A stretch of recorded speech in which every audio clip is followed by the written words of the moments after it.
video, we're going to be doing a power jack repair on an Acer Aspire 3680. Now, I'm pretty certain the power jack is bad because we smelled it and we smelled burning coming from the power jack. So it's probably pretty fried in there. But what I always like to do anyway is check the power adapter and make sure that's okay. Because if that's not okay, then that might be a quick fix right there. Now, I take the black lead on my voltmeter, I put it on the outside of the tip of the power adapter. And see how I stuck a paper clip into the tip there? I put the red, the positive, on the tip, touch it to the paper clip. And I only use the paper clip when I can't actually fit the red lead into the tip of the power adapter. And we're getting 19 volts there. So we know the power adapter is good. Now, you don't need to use the paper clip if the actual tip of the positive fits into the hole. And also remember, you don't want to touch the black and the red together when you're hooking up the power adapter like that because you're going to get a short circuit. It's going to arc. Okay, I threw the foam down there so I don't scratch the surface of the computer, and I flipped the computer over. And we're just going to start taking components out of the computer now because we got to get to the power jack, which is usually attached to the motherboard.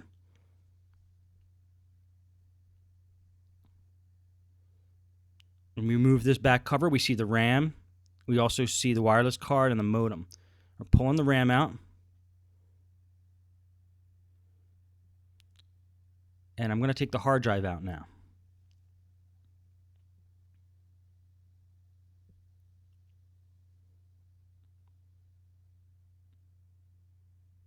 There may be a screw or two holding it in, and then it pops right out.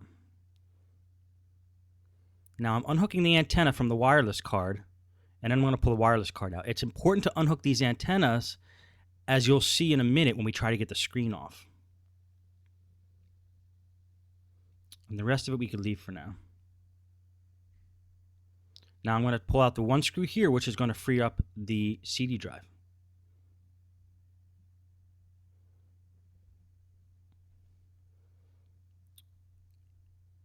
Okay, now I want to get the keyboard and the screen off. This will give us access to other parts of the computer and allow us to take the top cover off of the bottom cover.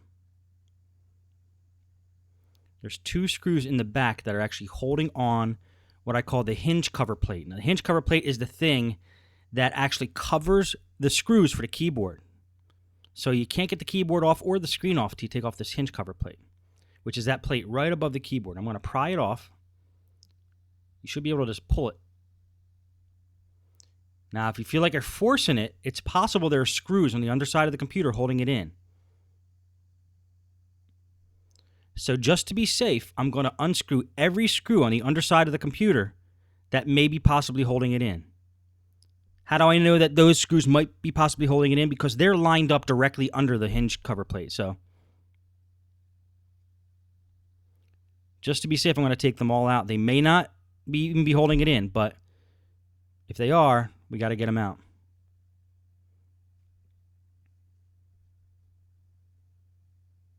Okay, once we're sure we got all the screws out of there, a few more, we're going to flip the computer back over and remove that plate. That'll give us access to the keyboard and allow us to remove the screen. My goal when I do this job is to basically remove that screen as fast as possible. I want to get the screen out of the picture. That's going to be the most unwieldy thing because it flips up. It's a delicate thing. You don't want to scratch it. So now we pull again the hinge cover plate, and it comes off a lot better this time. Now it may or may not, this might be luck. It may or may not have been screwed in, but at least we're not forcing it. Sometimes you have to really jiggle it. It's snapped in there. And once we get that out, now we have access to the keyboard. Now, screws to hold in the keyboard are usually at the top of the keyboard. Take those screws out from the top of the keyboard and then see if the keyboard can flip up. If the keyboard can flip up, then we know the keyboard's not screwed in from the bottom like that one, and we can just pull it right out. Oops.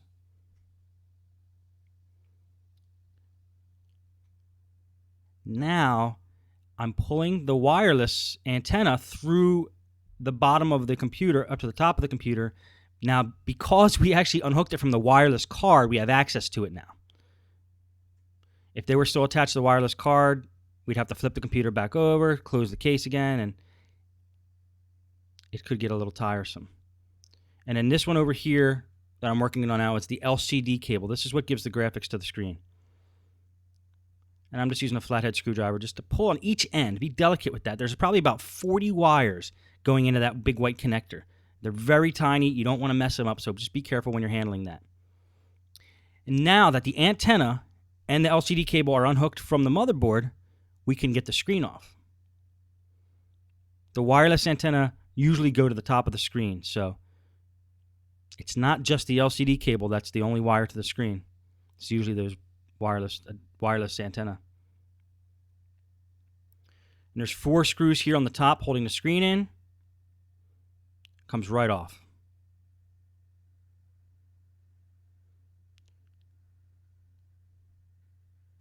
Now I'm just going to look for any screw that appears to be holding the top plate together with the bottom plate. And I want to unattach the top plate from the bottom plate so we can get to the motherboard. So let's look for every screw we can that's actually holding them two together. Unhook any ribbon cables you see there, like I just unhooked the touchpad ribbon cable. If you don't unhook that and then you start prying the top and bottom plate apart, you could rip that ribbon cable. So just give it another look over, make sure you got all the screws. Now we're going to flip it around and take out the remaining screws from the bottom. When we do this, and then we try to, rip the top plate apart from the bottom plate, well, rip isn't a good word, but when we try to take the two pieces apart, the motherboard is going to come with one of the pieces. It's either going to come with the top or the bottom. It doesn't matter which one it is. We'll be able to have access to the motherboard after we get it unsandwiched from the top and bottom plate here.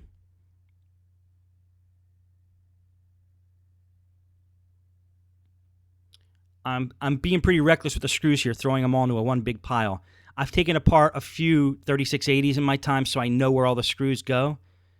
Use the video we talked about earlier. If you're a beginner and you're not sure where all the screws go, use the video that you were shown earlier about the best way to get screws out of a laptop. Different people have different systems on doing that.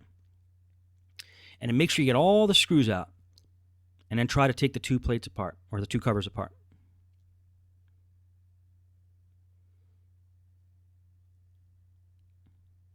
If it comes apart easy, you know you got all the screws. If there seems like a part that's jammed a little, make sure you get all the screws. And if you're sure you have all the screws, look for maybe a plastic hinge or something that's holding those two plates together.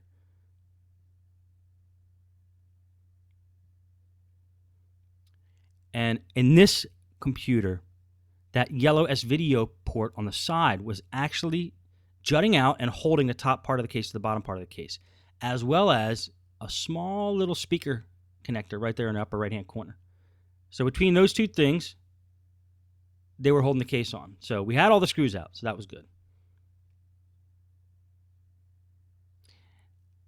Now, if you see what we're dealing with here, the power jack is attached to a separate circuit board from the motherboard, and this is good for us.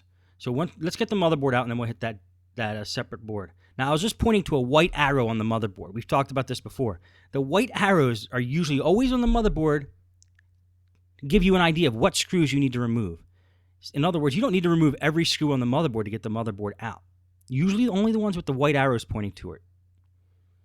And you'll see that there was only one screw holding this motherboard in.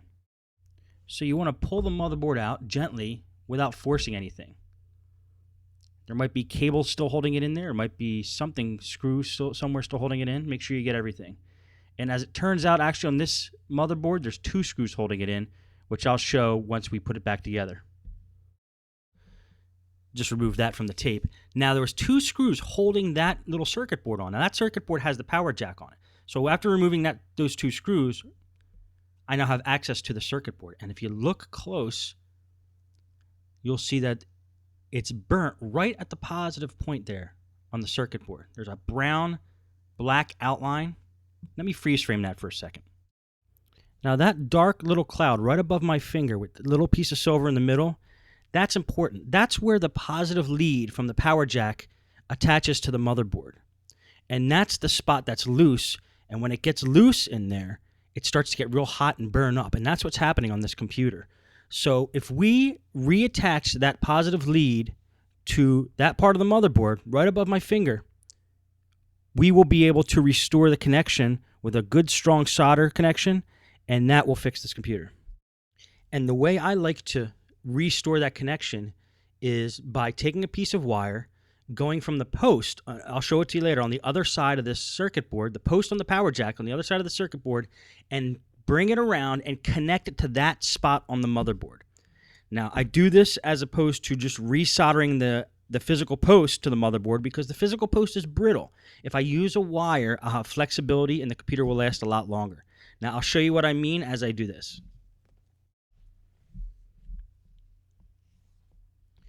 So what we're going to do now is take that circuit board and we're going to create 2 points on that board where I'm going to solder a wire to make the connection I was talking about. I'm taking a file here. And right above that little black cloud, you can't see it from this distance, but I'll show you when the project's completed. Right above that little black cloud, or in a spot close to that little black cloud, somewhere where that positive connection's coming in, I'm going to file away a little spot and expose metal on the motherboard. I got to file away some of that green coating on the circuit board. And I'm going to drop some solder right on that spot. I'm going to create a solder point on that spot.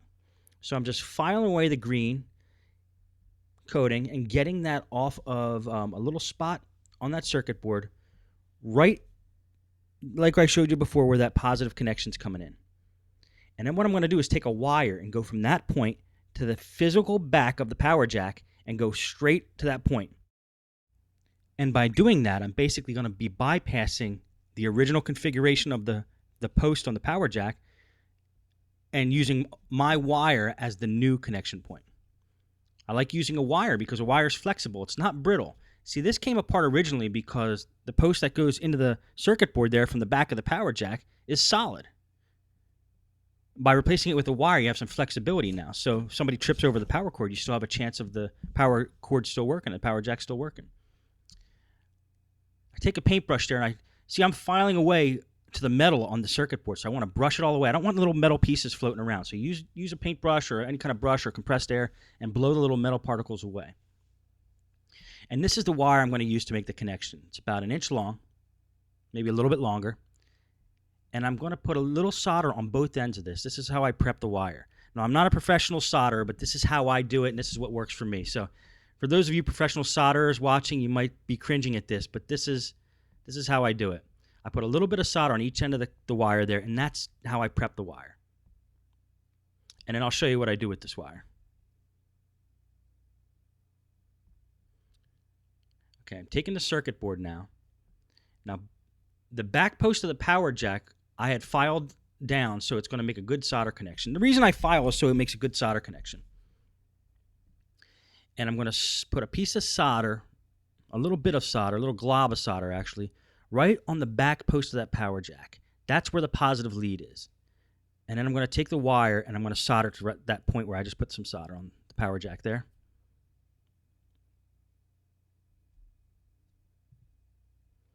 But first I'm going to take some solder and I'm going to put a little glob of solder on that point that I filed down on the bottom part of the circuit board. You can't see it because my big fat hand's in the way, but I'll show you how it looks when it's done. There we go.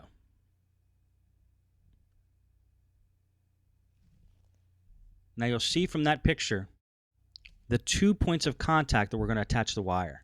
We're basically bypassing the original soldering post of the laptop and that circuit board. We're bypassing it with a wire.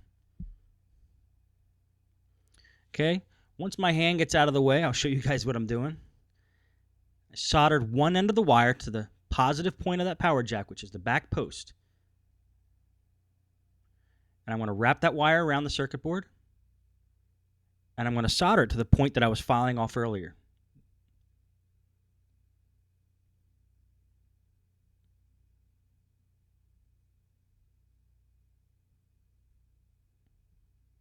Okay, put a little dab of solder there. Make sure it's in the right spot. And because I soldered both points in advance, all you got to do is heat it up and the solder melts together. Now let me show you exactly what happened here. Oh, first I want to make sure I get the connection just right.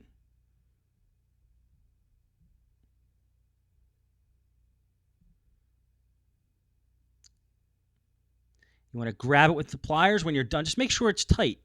Make sure those solder connections are on there. And you'll see I soldered from the back post of the power jack right to the point of contact and basically created my own post through the circuit board with the wire. Now we're going to put the laptop back together. It would be smart, once we get the laptop partially assembled, to test it before we put everything back together, just to make sure it works. And also, as you can see there, I'm taking compressed air, blowing all the parts that, since I have them out, it's a good time to clean them now. I use the paintbrush, I use the compressed air. Clean the parts while you have them out. Then reconnect everything. So you don't want little metal pieces floating around. And if you're doing filing and soldering, you might get some little metal flakes.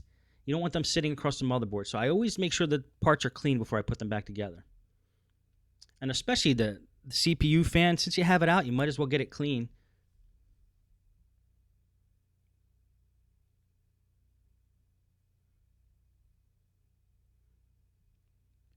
And there I go again with the paintbrush. Just clean off as many parts as you can. See, these pieces and crevices, you're not going to be able to get to them once the computer's all back together. So get all the dust out of them while you can.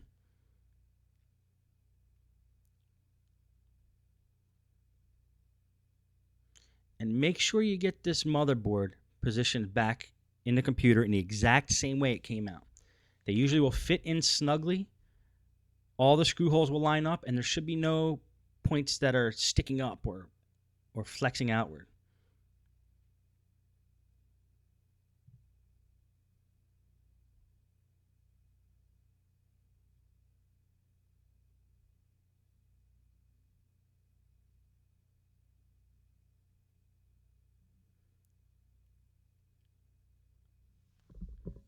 Okay, now you got to realize, since I added that additional wire that wasn't originally there in the laptop, you got to create space for that wire. This laptop didn't originally have that wire, so there might be points in where that power jack is that the wire won't fit snugly or fit properly. So I'm using pliers here, and I'm just cut a little piece of plastic out of where the power jack was, just so the way we have our new configuration will fit.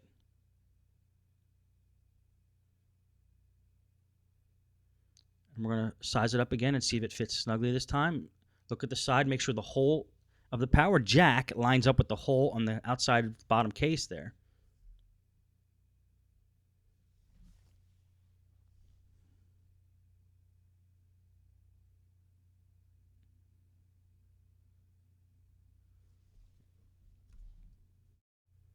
Okay, we're going to cut out a little bit more plastic here to make room for that wire, which I consider fine because using this method with the wire, the power jack is going to last a lot longer because you got that flexibility.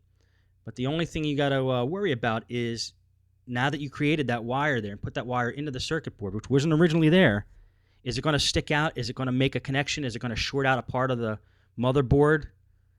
And if it does, you have to make sure you secure it with electrical tape and cover up the connections you created, and also create more space, which is what I did with the pliers there.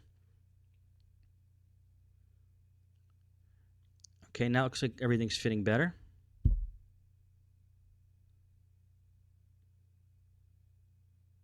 Okay, that's going to have to snap in. We're looking at the audio jacks right at the front there. And they got to snap through the holes, make sure all the holes line up and everything's snug. We're looking good. The sides are lining up.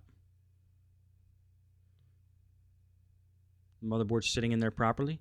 So now it's time to put the screws back. Now, in this case, thanks to that white arrow that was guiding us, or actually there was only 2 screws holding this laptop in. I thought there was one earlier. There's 2 screws holding it in. The white arrows will point to you which screws you need to take out of the motherboard. And those 2 screws are the only 2 screws that are holding the motherboard in. Okay, I want to make sure that power jack is lined up with the hole.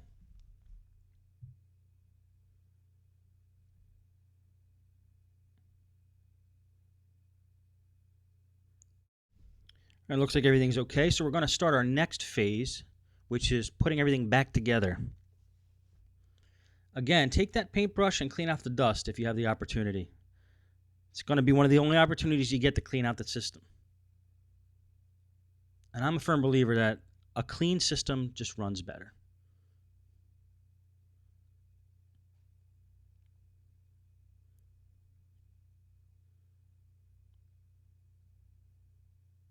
Okay, we're going to line everything up and just make sure everything goes back together smooth.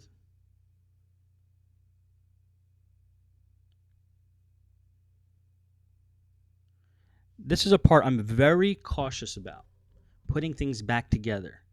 There's been a few times where I put the top case back onto the bottom case but forgot to attach a speaker cable or the ribbon cable for the touchpad, or one thing didn't line up properly. Now it's actually interesting here, again, because we added that wire, the top part of the case might not fit over the power jack, or the metal on the top part of the case might interfere with the solder connection we created with that wire. So I'm taking a piece of electrical tape or two and I'm covering over the work we did. I'm covering over that wire. I'm basically just covering the whole power jack with the electrical tape. We don't want to create a short circuit. Now we're going to size it up and see if that fits okay now. And that looks okay, so now we're going to snap everything back together. Remember, that wire added some extra parts to the computer. You don't want that wire touching any metal on the computer other than the connections that you created it for. And there's a S-video port that's got to be snapped back in properly, which is a lesson I learned on the Aspire3680. You'll start to get familiar with different models and, you know, the quirks of each model. Everything feels smooth, so let's take the screws and start screwing the top of the case back together.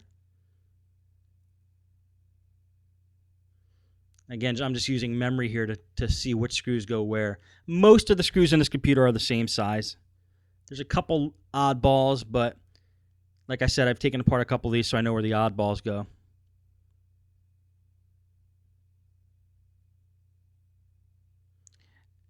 I'm going to speed up this video a little bit just because you saw how he took it apart. Putting it back is the same way. So we're going to attach the ribbon cable to the touchpad. That's one of the things you don't want to forget. Put all the cables back in.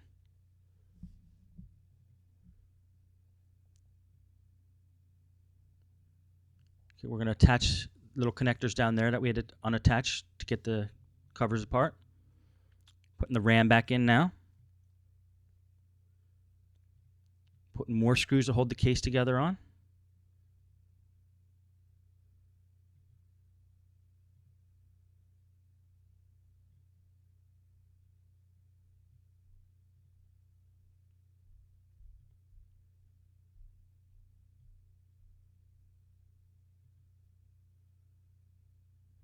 Okay, almost done with the case screws. Now that the case is securely in there, let's put the screen back on. Attach the 4 screws that hold the screen on. Then we'll reattach the cables.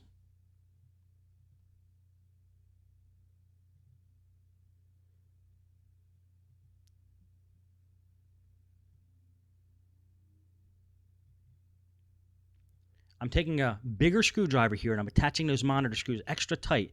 I like to keep tight those points on the monitor where there's a lot of play, a lot of stress. I like to keep those screws tight. Otherwise, the monitor starts to flop around, which is a big problem with laptop monitors.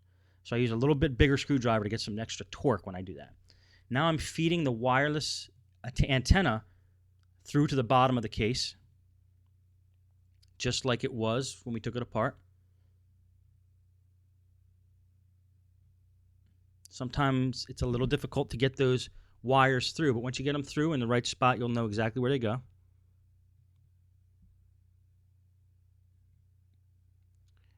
Okay, now that those wires are exposed, let's install the wireless card and attach the antenna.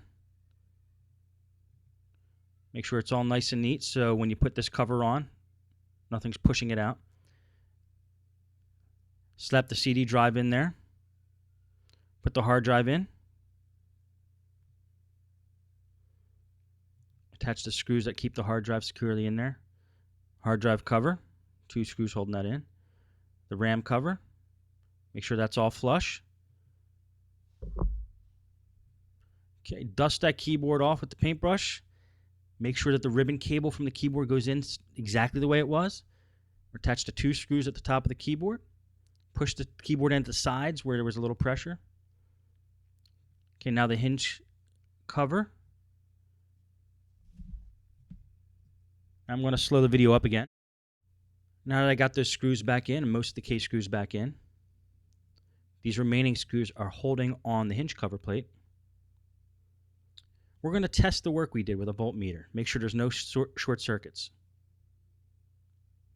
I'm going to set the meter to test for continuity. And I'm going to put the positive point, the positive lead, I'm going to put it right in the power jack, right on the power tip, the post in the middle. Or I could use the black. We're just testing continuity, so it doesn't matter what color you use. And we're going to attach the other connector to a point on the laptop that's a ground point.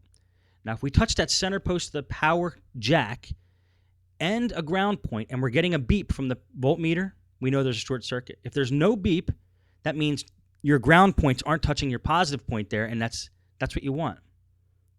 They need to stay separate. But I like to test that before I plug the power adapter in because I don't want to fry anything. Now you're seeing this screen because unfortunately I ran out of tape at the end of this repair. The last thing we needed to do was put the battery in and we were good to go. Everything tested out okay, laptop powered on, everything worked. So that is a done repair.